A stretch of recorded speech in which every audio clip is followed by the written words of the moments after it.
Iman kepada Allah adalah rukun iman terpenting dan teragung. Karena itu, Nabi Muhammad Shallallahu Alaihi Wasallam mendahulukannya lewat sabdanya, "Tu'minu billah." Kau beriman kepada Allah. Iman kepada Allah mencakup keimanan kepada eksistensinya, rububiyahnya, uluhiyahnya, serta asma dan sifatnya. Bukan sekedar beriman kepada keberadaannya, tetapi iman itu harus mencakup 4 perkara ini. Mengimani eksistensi, rububiyah, uluhiyah, asma, dan sifatnya. Susah ya, Sam. Eksistensi susah ya, Sam. Nggak ada di pelajaran kelas 4 SD nyebut eksistensi, nggak ada soalnya. Oke. Nah, kita masuk di rukun iman yang pertama, ya, yang paling utama nih. Rukun iman kepada Allah. Ada rukun iman terpenting dan teragung, teman-teman. Ya kan? Karena itu Nabi Muhammad SAW mendahulukannya lewat sabdanya. Antuk minu billah. Tuh, hadis yang tadi itu antuk minu billah.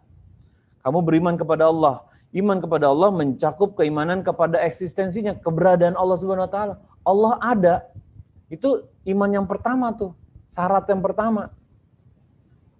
Dan kita lihat orang-orang liberal yang mengatakan bumi itu terjadi begitu aja. Mereka orang-orang yang bingung tuh. Bagaimana mungkin mereka bisa mengatakan handphone, ya kan, yang sepele itu diciptakan, sedangkan bumi yang segini complicated, rumit, dari ujung barat ke timur, dari utara ke selatan, dengan segala macam perbedaannya di atas dan di bawah bumi, di dalam tanah. Gak ada yang ciptakan? Gak mungkin.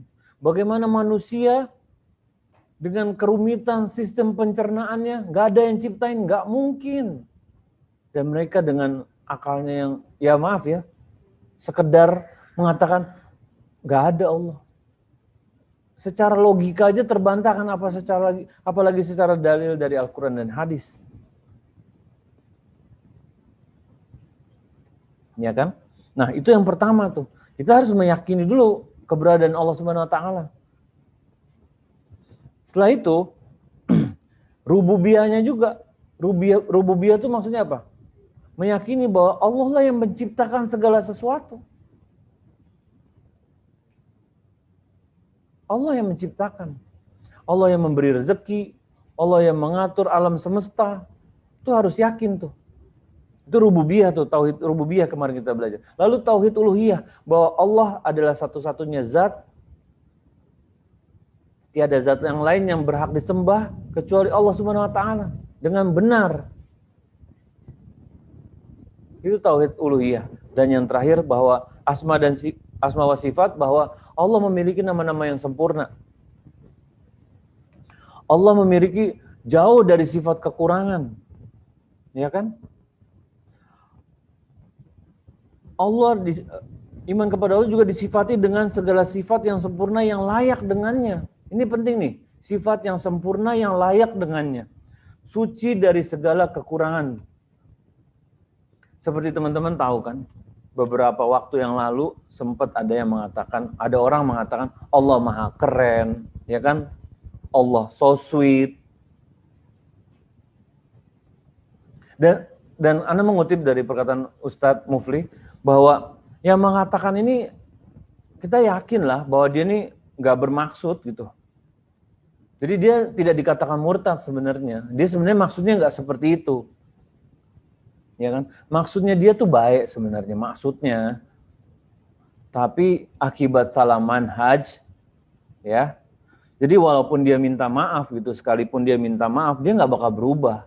Karena pemahamannya begitu. Karena cara dia beragamanya seperti itu. Karena manhajnya itu salah. Dan hal ini, mengatakan Allah maha keren, Allah so sweet ini, merupakan penyimpangan agama dalam hal asma wa sifat. Tauhid asma wa sifat. Dan ini bukan perkara sepele, teman-teman. Karena apa? Kaidah dalam pemahaman tauhid asma wa sifat yang pertama apa? bahwa seseorang tidak boleh menetapkan apa yang Allah tidak tetapkan pada dirinya. Dan menafikan apa yang Allah tetapkan pada dirinya. Ini yang pertama dulu kita bahas. Tidak boleh menetapkan apa yang Allah tidak tetapkan pada dirinya. Contohnya gitu, bilang Allah maha keren, keren itu apa coba? Keren itu gaul, apa? Apakah artinya keren itu gaul? Apakah artinya keren itu pakai pakaian yang mahal? Yang lain dari yang lain? Apakah keren itu kekinian, modis? Atau enak dilihat, atau tampan? Lalu kita tetapkan Allah sifatnya begitu. Allah tuh modis gitu-gitu. Enggak kan? Enggak boleh kita menetapkan Allah seperti itu, teman-teman. Karena Allah tidak menetapkan pada dirinya. Allah katakan dirinya Allah maha besar. Kita tetapkan Allah maha besar. Allah maha kuasa. Kita tetapkan Allah maha kuasa. Tapi kita enggak boleh seenak jidatnya Allah maha keren lah. Atau pakai bahasa-bahasa kekinian. Allah so sweet lah. Coba kalau Allah so sweet dikatakan sama dia. Apa sih maksudnya so sweet tuh? Romantis gitu. Suka beliin martabak kalau pulang dari pergi kantor. Iya kan? Atau suka bawa oleh-oleh tongseng karena istrinya doyan. Apakah seperti itu so sweet? Dan kalau hal ini dibiarkan, apa akibatnya teman-teman? Fatal. Karena apa? Bebas semua orang mau menetapkan kata-kata yang lain, bebas jadinya. Gak ada lagi, udah gak ada batasan lagi tuh. Nanti ada keluar kata-kata lain lagi, dipakai lagi seenaknya. Dan ini nggak bisa berubah bagi orang tersebut jika dia tidak bertobat, tidak menggunakan manhaj yang benar. Karena pemahamannya salah. Bukan menggunakan pemahaman ulama terdahulu, karena maunya dia aja. Oh ini kan anak dakwah buat anak muda nih, pakai bahasa-bahasa yang gaul lah buat menetapkan nama Allah. Nggak boleh. Kalau kita mau masuk, misalnya Anda mau ini ke orang Betawi gitu misalnya, ya pakai bahasa Betawi. Boleh pakai bahasa Betawi ngomongnya, bukan menetapkan sifat Allahnya. Mau dakwah ke orang Sunda, ngomong tata gitu-gitu pakai bahasa Sunda gitu. Ya boleh. Sadayana. Tahunya cuma itu doang anak. Tapi bukan berarti nama Allah kita ganti pakai bahasa Sunda ininya. Semau-mau kita. Nanti ada lagi Allah dikatakan mak comblang lah, dikatakan Allah inilah. Allah know me so well. Seenaknya aja. Enggak boleh. Iya kan? Jadi kita, itu yang pertama. Jadi kita tidak boleh menetapkan kita tidak boleh menetapkan apa yang Allah tidak tetapkan pada dirinya. Itu yang pertama, kaidah asma wa sifat. Kaidah yang kedua, yaitu kita tidak boleh menafikan yang Allah tetapkan pada dirinya. Allah tetapkan bersemayam di atas ars. Kita percaya Allah bersemayam di atas ars. Masalah bagaimananya akal kita nggak nyampe. Kita cukup tetapkan seperti itu. Allah turun ke langit bumi di sepertiga malam. Kita tetapkan Allah turun ke langit bumi. Seperti apa turunnya kita wallahu a'lam. Allah yang maha tahu. Allah punya tangan, kita harus percaya. Kita nggak bisa gambarkan tangannya Allah seperti tangannya makhluk. Akal kita terlalu kecil buat menafsirkan seperti itu, nggak mampu.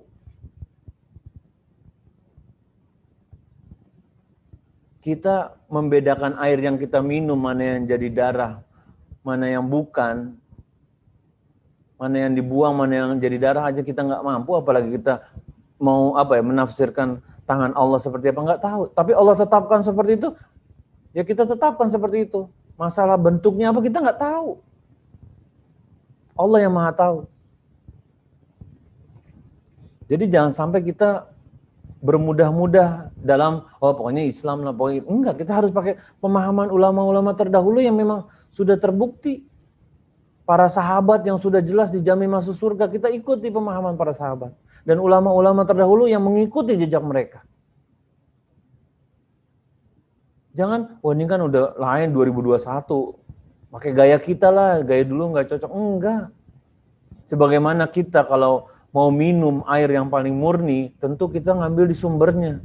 Begitu juga menuntut ilmu. Kita ambil di sumbernya, yang lebih dekat ke sumber, apakah nggak lebih bersih? Iya. Jangan sampai udah terkontaminasi dengan segala macam syubhat. Jika kita temukan ulama zaman sekarang bertentangan dengan perkataan para sahabat dan pemahaman ulama-ulama soleh terdahulu, ya kita nggak boleh ikuti. Apalagi mereka bertentangan dengan hadis, dengan Al-Quran dan hadis. Kan lebih gawat kalau kayak gitu. Ya, semoga dipahami mengenai tauhid asma wa sifat yang diulangi sedikit lagi. Selanjutnya yang nomor 20 ya, Sam? 20. Menetapkan eksistensi malaikat. Malaikat adalah makhluk gaib yang disifati Allah Subhanahu wa taala dengan berbagai sifat dalam Al-Qur'an dan disifati oleh Nabi Muhammad Shallallahu alaihi wasallam dalam As-Sunnah. Cara beriman kepada mereka ialah mengimani nama-nama malaikat yang nama-nama mereka disebutkan. Sedangkan nama-nama malaikat yang tidak disebutkan, maka kita mengimani mereka secara global. Kita juga mengimani tugas-tugas yang mereka jalankan yang telah kita ketahui dari Nas. Kita juga mengimani sifat mereka yang dengannya mereka disifati sepanjang yang kita ketahui. Di antaranya Nabi Muhammad SAW pernah melihat Jibril yang memiliki 600 sayap yang menutupi ufuk sesuai penciptaan aslinya. Kewajiban kita terhadap malaikat ialah meyakini dan mencintai mereka, karena mereka adalah hamba-hamba Allah yang melaksanakan perintahnya. Sebagaimana firman Allah. Allah berfirman, وَمَنْ عِنْدَهُ لَا يَسْتَكْبِرُونَ عِبَادَتِهِ وَلَا يَسْتَحْسِرُونَ يُسَبِّحُونَ اللَّيْلَ وَالنَّهَارَ لَا يَفْتُرُونَ. Dan malaikat-malaikat yang ada di sisinya, mereka tidak mempunyai rasa angkuh untuk menyembahnya. Dan tiada pula merasa letih. Mereka selalu bertasbih malam dan siang tiada henti-hentinya. Anbiya ayat 19-20. Rukun iman yang kedua adalah beriman kepada malaikat. Jadi malaikat ini seperti dikatakan bahwa adalah makhluk gaib yang disifati Allah Subhanahu wa taala dalam berbagai sifat dalam Al-Qur'an, teman-teman. Banyak kita temui. Ya kan? Di dalam hadis Nabi Muhammad SAW juga ada nama-nama mereka, ada yang disebutkan, ada yang enggak. Ada yang disebutkan secara terperinci seperti malaikat Jibril. Lalu ada juga yang kita wajib imani secara global. Kita juga mengimani tugas-tugas yang mereka jalankan. Ada malaikat yang menurunkan hujan, ya kan? Malaikat pemberi rezeki, malaikat pencabut nyawa. Lalu ada apa lagi ya? Peniup sangkakala, lalu juga ada malaikat pencatat. Nah, di sini kita juga ketahui bahwa mereka juga disifati dengan sifat-sifat mereka, bahwa malaikat itu hidup. Maksudnya, terus malaikat juga ada kematian bagi malaikat. Lalu juga malaikat seperti malaikat Jibril, malaikat itu memiliki sayap. Ada hadis Nabi Muhammad SAW bahwa Nabi Muhammad SAW pernah melihat malaikat Jibril yang memiliki 600 sayap. Ya kan? Dan kita harus mengimani malaikat ini sesuai dengan dalil dari Al-Quran dan hadis sahih. Karena orang musyrikin, mereka tanpa dalil tuh. Dan mereka bahkan menyatakan bahwa malaikat tuh anak Allah, anak perempuan Allah. Ya kan? Dan tidak bisa dipungkiri, teman-teman, bahwa contohnya gini, di kehidupan kita nih, banyak orang yang berpikiran bahwa malaikat maut itu, ya, malaikat maut itu mereka menyebutnya malaikat Israel. Padahal yang dalam Al-Quran dan hadis sahih itu malaikat maut namanya. Diberi nama Israel itu karena didapatkan sumbernya dari cerita-cerita Israiliyat. Dan kita kan beragama sesuai Al-Quran dan hadis, ya udah kita sebut malaikat maut. Jadi mulai hari ini ya yang masih percaya namanya malaikat Israel jadi ganti jadi malaikat maut. Gitu. Dan kewajiban kita adalah mengimaninya tuh. Kewajiban kita tahu nama-namanya, ya kan? Kayak malaikat Jibril, malaikat yang membawa wahyu. Terus ada malaikat Mikail yang ditugaskan membawa hujan. Jadi hujan itu kan sebagai sumber kehidupan. Di mana dari tanah kena hujan, tumbuhannya dimakan hewan. Lalu ada malaikat Israfil yang tadi Anda sebutkan meniup sangkakala ketika di kiamat kubro. Lalu juga ada malaikat Malik, ya kan, penjaga neraka.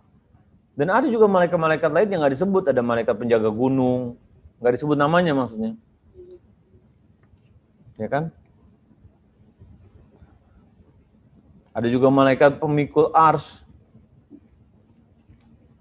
yang sangat besar.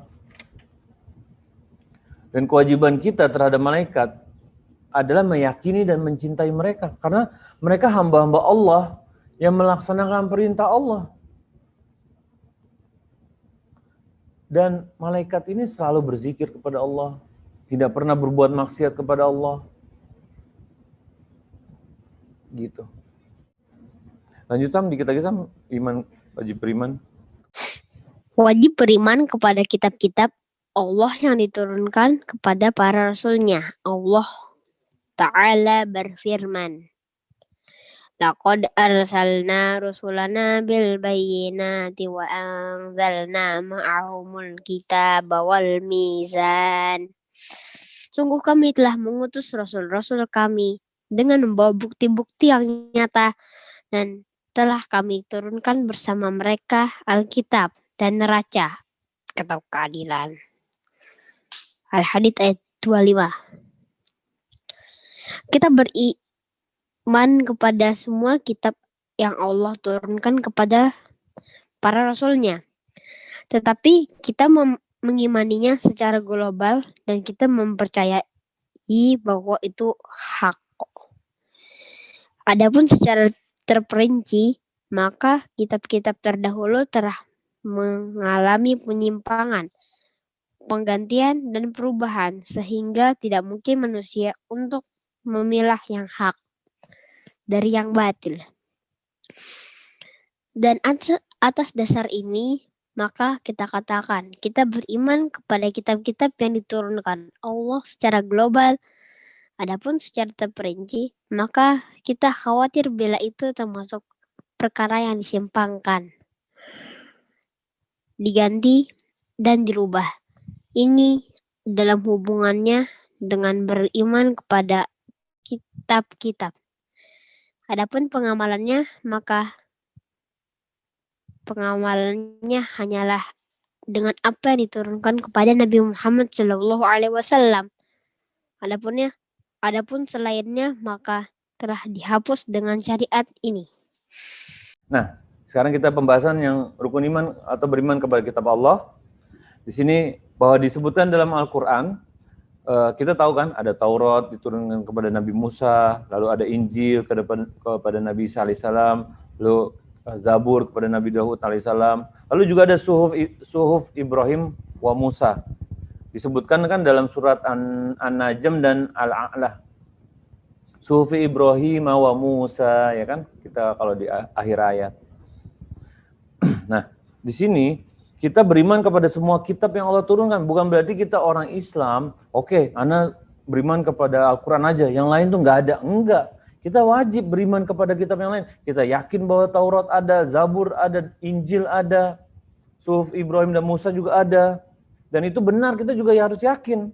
Adapun kitab-kitab yang terdahulu, nih, kitab-kitab yang dulu, udah terjadi perubahan sekarang, penyimpangan, diganti, sehingga tidak mungkin manusia bisa tahu lagi yang ini yang benar, yang ini yang salah. Karena dan Al-Quran sudah Allah jadikan sebagai kitab penutup dan Allah jaga, Allah pelihara kesuciannya. Tidak mungkin manusia dapat merusaknya. Itu janji Allah dan kita harus yakin. Nah, jadi keistimewaannya Al-Quran tuh di situ, merupakan mukjizat yang abadi, teman-teman. Karena Allah jamin tuh bebas, terselamatkan dari perubahan manusia. Allah mudahkan dengan tidak diturunkan secara sekaligus. Dan buah iman kepada kitab Allah, ini penting nih, mau dicatat boleh. Buah iman kepada kitab Allah. Pertama, kita mengetahui itu betapa perhatian Allah Subhanahu wa taala kepada hamba-hambanya. Allah sayang sama kita, teman-teman. Makanya diturunkan kitab sebagai pedoman. Kalau kita nggak mau baca, yang rugi siapa? Ya kita. Kita nggak mau tahu artinya, nggak mau tahu tafsirnya, yang rugi siapa? Ya kita. Ibaratnya kalau manusia nih ya, kita nih sama bos, kau berangkat ke Semarang, ini Anda pinjemin mobil terbaru, ambil dari showroom. Anda udah jaga nih mobil baru dan aman. Ada apa-apa ngomong aja mana. Tapi ketika kita, nggak usah bos, Anda jalan kaki aja ke Semarang. Itu kan cari gara-gara sebenarnya. Apalagi Al-Quran yang Allah telah pelihara, selamat dari perubahan. Allah udah jamin, sunatullah nih. Pedoman untuk kita masuk surga nih. Kalau kita malah jauh dari Al-Quran, ya rugi siapa? Kita sendiri. Kadang ada yang tahu bisa baca, tapi nggak tahu artinya. Apakah sebagai petunjuk itu cukup dari bacanya? Misalnya dikatakan fattaqullaha mastata'tum. Dikatakan seperti itu. Kita bisa baca, tapi nggak tahu artinya. Berfaedah nggak di pemahaman kita? Kita dapat pahala membaca, tapi sebagai petunjuk kurang. Orang kita nggak tahu artinya, kita nggak tahu tafsirnya. Kalau kita mau dibimbing, ibaratnya ya kita harus tahu. Jangan cuma sekedar bisa baca. Tahu iklab, ikhfa nggak cukup. Masih panjang perjalanan kita. Belum dihafal, belum dipelajari tafsirnya. Tahu turunnya kenapa. Dan dengan pemahaman yang benar. Bukan kita Anda baca buku tafsir aja sendiri. Nggak bisa. Betapa banyak buku tafsir yang kadang bertentangan isinya. Apalagi di Indonesia. Kita belajar dari buku-buku tafsir ulama terdahulu. Tafsir Ibnu Katsir tuh banyak. Kalau di toko online namanya Sahih Ibnu Katsir namanya. Itu dari kitab ulama zaman dulu tuh. Syekh Abdurrahman tuh. Misbah Al-Munir tuh diambil tuh dari situ. Bukannya baru ngarang, bukan. Penting teman-teman. Nih, jadi buah iman kepada Allah pertama tadi, mengetahui betapa perhatian Allah kepada hambanya. Yang kedua, Allah menetapkan syariat itu dengan menurunkan kitab yang cocok buat umat yang menerima syariat. Allah Maha tahu teman-teman. Dan Allah jadikan Al-Quran ini untuk umat Nabi Muhammad SAW hingga akhir zaman, hingga kiamat. Bukan, Al-Quran perlu diperbaharui, cuma buat zaman Nabi Muhammad SAW aja, 1400 tahun yang lalu, kita nggak bisa pakai itu. Enggak. Yang ketiga, kita harus bersyukur. Nikmat diberikan kitab Al-Quran itu kita harus bersyukur. Udah bersyukur belum? Bagaimana cara bersyukurnya? Merutinkan membacanya, mempelajari tafsirnya, menghafal ayatnya. Nggak mudah, memang nggak mudah. Makan waktu bro, emang. Kita hidup ini buat beribadah. Bukan buat kerja melulu. Bukan buat ngurus anak melulu. Bukan buat traveling melulu. Enggak. Baca ayatnya, hafalin, pelajari tafsirnya, ajarkan ke anak-anak, istri. Bukan cuma sekedar, Anda udah baca tadi 1 lembar. Terus tambah, yang belum tambah lagi, yang udah pertahankan. Insya Allah di sini udah melaksanakan semua nih insya Allah. Mumpung masih ada nafas kita nih. Penyesalan datangnya belakangan. Kalau dulu namanya pendaftaran. Iya kan? Terus, setan pasti goda tuh. Ntar aja deh, ini dulu. Akhirnya lupa, blast saja. Sehari nggak baca. Besok gue mesti, nanti ini tuh, blast lewat lagi. Jangan, bikin jadwal rutin. Komit sama diri sendiri. Apalagi lagi PSBB gini. Mau ngapain sih? Paling cuma meja makan, kamar mandi, sholat, kasur, meja makan, kamar mandi. Udah gitu-gitu. Tambah tuh, baca Quran, baca tafsir, beli di toko online. Jangan beli-beli barang-barang yang lagi happening doang. Oh, lagi happening nih. Apa misalnya kemarin tuh, wallpaper apa gitu. Dibeli. Atau sikat apa yang lagi kekinian dibeli. Tapi buku tafsir nggak dibeli-beli. Jangan. Baca kalau udah dibeli. Nanti kita dihisap tuh kalau kita udah beli tapi kita nggak baca. Anu pernah masuk ke rumah orang. Ya Allah, itu bukunya ya ampun banyak banget. Karena sampai takut ini, Anda kalau nggak baca gimana ya? Sampai di langit-langit itu buku semua. Moga-moga Allah jadikan kita, nih, ini buku kecil nih. Ayo yuk. Ini cuma berapa halaman? 164 halaman. Ayo kita sama-sama selesaikan insya Allah ya. Istiqomah ya. Bantu Ana, bantu juga teman-teman yang lain. Allah pasti goda. Semoga, yang terakhir nih, poin buah iman kepada kitab Allah yang terakhir. Pentingnya memperhatikan Al-Quran. Jadi yang selama ini Al-Qurannya disimpan nunggu Ramadan, keluarin deh. Tukar deh, jangan kebanyakan lihat HP. Yang tiap hari lihat HP-nya 3 jam, 6 jam, ganti deh. Yang tiap hari buka Instagram, WhatsApp, update status, update story, ayo deh, baca Quran deh. Niatin habis subuh kah, setiap habis sholat ini kah, dicicil, ditambah. Mudah-mudahan Allah kasih kemudahan dan diberikan kesabaran dan diberikan Allahumma nas'aluka ilman nafi'an wa rizqan thayyiban wa amalan mutaqabbalan. Moga Allah berikan semua ilmu yang bermanfaat. Dan sabar. Karena setan pasti nggak ridho. Dan selalu kita berusaha mengisi dengan hari-hari kita harus lebih baik, teman-teman. Insya Allah selanjutnya kita akan bahas iman kepada Nabi, kemudian kepada takdir, dan selanjutnya hingga akhir. Baik. Insya Allah mungkin untuk malam ini sampai di sini. Semoga bermanfaat. Mohon dimaafkan jika ada yang salah. Insya Allah kita ketemu lagi hari Jumat. Insya Allah ya. Pembahasannya makin seru nih. Apa bedanya Nabi sama Rasul? Terus Rasul itu dimulai dari Nabi Nuh. Kenapa? Lalu apakah Nabi Adam ini Rasul atau Nabi? Insya Allah kita bahas lagi lebih lanjut. Berapa jumlah Nabi, berapa jumlah Rasul sesuai hadis Nabi Muhammad SAW. Nanti kita bahas lagi insya Allah hari Jumat. Semoga bermanfaat. Jangan lupa jika kita dapat ilmu, kita usahakan untuk beramal dengannya. Dan sebagai pondasi kita untuk lebih taat dan takwa kepada Allah dan menjauhi semua larangannya. Akhirul kalam, kita tutup dengan doa kafaratul majlis. Subhanakallahumma wa bihamdik, asyhadu an la ilaha illa anta, astaghfiruka. Assalamualaikum warahmatullahi wabarakatuh.